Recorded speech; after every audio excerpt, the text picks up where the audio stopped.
Kujang sebagai sebuah jimat atau azimat, pertama kali muncul dalam sejarah kerajaan Pajajaran. Tepatnya pada masa pemerintahan Prabu Kudolalean, disebut juga Prabu Kudalelea di tanah Sunda dan kerajaan Panjalu Ciamis. Suatu ketika, Prabu Kudolalean tengah melakukan tapa brata di suatu tempat. Tiba-tiba sang Prabu mendapat ilham untuk mendesain ulang bentuk kujang, yang selama ini dipergunakan sebagai alat pertanian.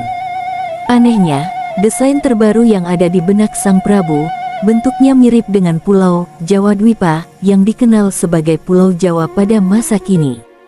Ia diminta membuat mata pisau seperti yang ada di dalam pikiran sang Prabu. Mulanya, Empu Windu Supo gusar soal bentuk senjata yang mesti dibuatnya.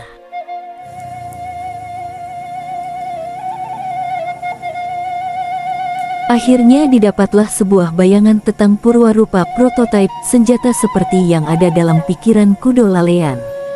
Setelah meditasinya usai, Empu Windu Supo memulai pekerjaannya. Dengan sentuhan-sentuhan magis yang diperkaya nilai-nilai filosofi spiritual, maka jadilah sebuah senjata yang memiliki kekuatan tinggi. Inilah sebuah kujang yang bentuknya unik, dan menjadi sebuah objek bertenaga gaib.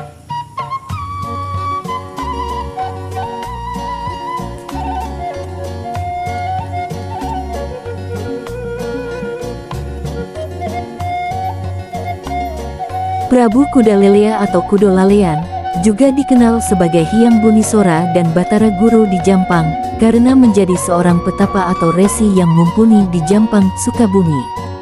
Sejak itu, kujang secara berangsur-angsur dipergunakan para raja dan bangsawan kerajaan itu sebagai lambang kewibawaan dan kesaktian.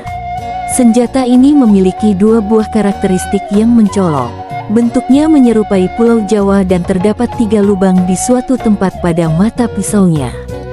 Inilah sebuah senjata yang pada generasi mendatang selalu berasosiasi dengan kerajaan Pajajaran Makukuhan. Bentuk Pulau Jawa sendiri merupakan filosofi dari cita-cita sang Prabu untuk menyatukan kerajaan-kerajaan kecil tanah Jawa menjadi satu kerajaan yang dikepalai Raja Pajajaran Makukuhan. Merasa terganggu, raja dari kawanan Macan Putih itu maju dan terjadilah pertempuran sengit dengan Prabu Siliwangi.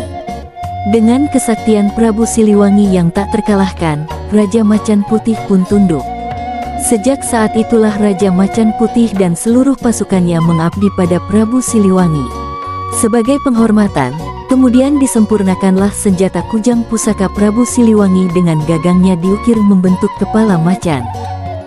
Sampai akhirnya, kujang pusaka disempurnakan oleh Prabu Siliwangi, yang begitu melegenda di masyarakat Nusantara, sebagai senjata leluhur yang harus dilestarikan.